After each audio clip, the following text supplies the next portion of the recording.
Oi, esse é o Conexão. O canal Meteoro é um espaço no YouTube com mais de 600 mil inscritos. A dupla responsável por esse canal se propõe a falar de cultura pop, ciência, filosofia e entre os assuntos do espaço estão análises sobre teorias conspiratórias e assuntos que afetam a sociedade brasileira. Eles explicam temas como a polarização política, o uso das redes sociais, as vacinas, a Lei Rouanet. Esse canal que nasceu no YouTube virou um livro e é esse aqui, ó. Tudo que você precisou desaprender para virar um idiota. E é sobre esse livro que eu converso agora com o Álvaro Borba, que é co-criador do Meteoro Brasil. Álvaro, obrigada por estar aqui com a gente hoje. Karen. Queria começar perguntando pelo título do livro, né? Tudo que você precisou desaprender para virar um idiota. O idiota aqui, quem é esse idiota? Bom, há uma referência nesse título, sem dúvida, né? Mas, para além da paródia ou do deboche, tem um sentido no uso dessa palavra, né? Tem um capítulo inteiro para descrevê-la. O idiota deriva do idios grego, né? E é engraçado porque na antiga Grécia, o idiota era aquele sujeito, aquele cidadão apartado da vida política, né? E quando ele se apartava da vida política, quando ele não queria participar da vida da polis, ele é, a partir daí, designado por um termo depreciativo, o idios, o idiota, ele é o apartado, né? Esse é o idiota clássico, o idiota antigo. O idiota contemporâneo, ele é o contrário, ele está super interessado, ele está super viciado em política. Super informado, né? Ele acha que ele sabe de tudo, né? E fala sobre todas essas coisas assim com muita naturalidade, sem parar, de fato, para estudar, para compreender. Né? E aí vocês trazem aqui 24 teorias e vocês trazem respostas para essas teorias conspiratórias? É muito difícil de refutar uma teoria conspiratória. Eu diria, é impossível de refutar uma teoria conspiratória. Por uma razão muito simples. Levadas a cabo, a gente percebe que essas teorias conspiratórias são questões de fé. O sujeito acredita porque acredita.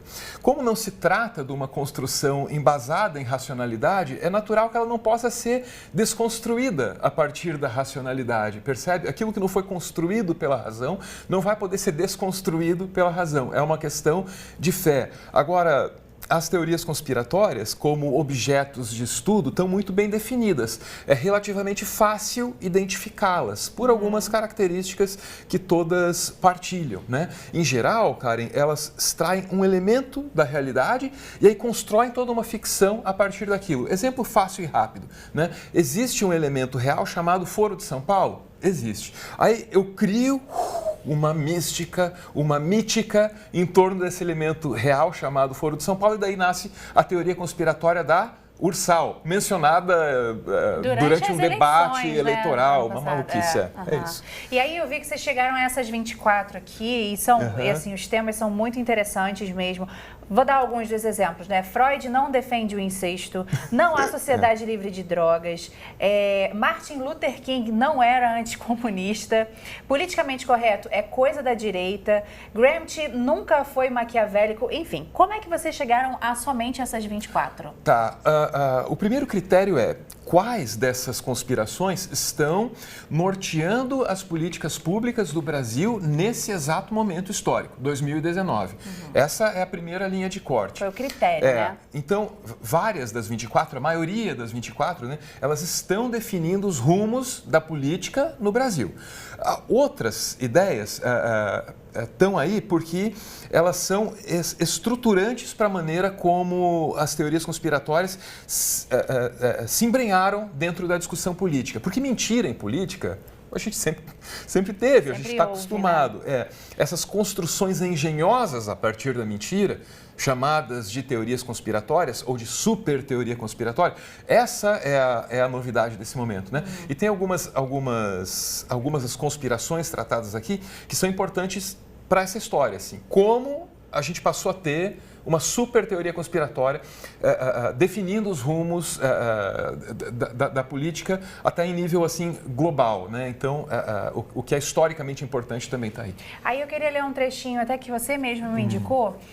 Já as super teorias conspiratórias são aquelas que combinam elementos de conspirações distintas em uma ficção construída especialmente para acomodar de maneira satisfatória todos esses elementos. É quase como um filme dos Vingadores, que consegue incluir em algumas horas de projeção dezenas de heróis de dezenas de filmes diferentes. Realmente, é uma confusão por lá, né? A diferença é que as super teorias conspiratórias não são nem de longe tão divertidas quanto o universo cinemático Marvel. Os roteiristas nunca são tão bons, não há efeitos especiais e a iluminação e fotografia, em vez de reproduzir o rico padrão de Hollywood, correspondem àquilo que vemos em alguns dos piores vídeos do YouTube. Na sua opinião, qual é a principal consequência negativa da gente viver um tempo de tantas super teorias conspiratórias e teorias conspiratórias tendo tanto espaço? Quando a gente perde o contato com a realidade, a gente está condenado a fazer decisões muito ruins. Para a Karen decidir o que é bom para a vida dela, a Karen tem que saber exatamente o que está no entorno dela e ter uma noção da realidade imediata. Se esse vínculo com a realidade se perde, eu, você, nós dois, todos nós estamos condenados a fazer decisões muito pobres. E, em geral, a gente meio que tem feito. Esse trecho fala sobre super teoria conspiratória, que não está aí para ofender quem acredita nessas coisas com o super. Não é isso. O nome técnico é o termo mais adequado. Tem uma metodologia que divide as teorias conspiratórias em 3 categorias diferentes. Tem a teoria conspiratória de evento. Por exemplo, o World Trade Center foi derrubado em 2001 por uma associação de metacapitalistas, esse tipo de coisa. Fala de um evento. Tem a teoria conspiratória sistemática, tipo, a academia brasileira está tomada por comunistas. O marxismo cultural está na academia e nós temos que acabar com a academia brasileira. Essa é uma teoria conspiratória sistemática. A super teoria conspiratória, Karen, é o que está definindo os rumos do Brasil e ela une teorias de evento e teorias sistemáticas. E o mais impressionante, ela consegue agrupar diferentes mentiras de maneira que uma confirme a outra. Entende? Então, é um edifício de mentira. É um mundo paralelo, né? E uma coisa, você falou um negócio que eu achei legal. A gente não quer atacar quem acredita. De maneira alguma. Como que, na sua opinião, como se constrói pontes? Porque a gente está falando justamente de crença e é preciso respeitar mesmo. Como é que a gente constrói pontes para fazer as pessoas reverem as crenças e pensarem que talvez possam estar num caminho errado? Tá. A resposta mais honesta que eu posso te dar tem que começar com eu não sei. Que é humilde e é decente, porque todas essas conspirações vêm de um lugar assim de soberba, né? Então eu não sei.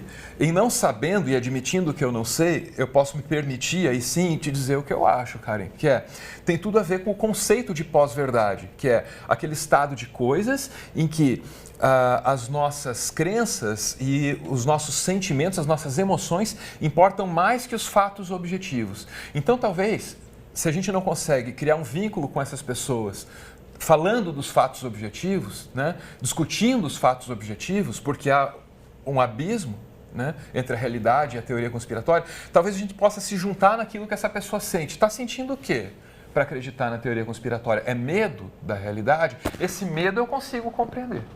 Todos nós conseguimos. Desesperança, né? Medo do futuro. Todo mundo consegue se conectar. Talvez aí seja possível deixar um pouco toda e qualquer narrativa de lado e tentar ir pela humanidade. Exatamente. Muito legal. Se houver um caminho, eu acredito que seja esse. Mas, volto a dizer, não sei.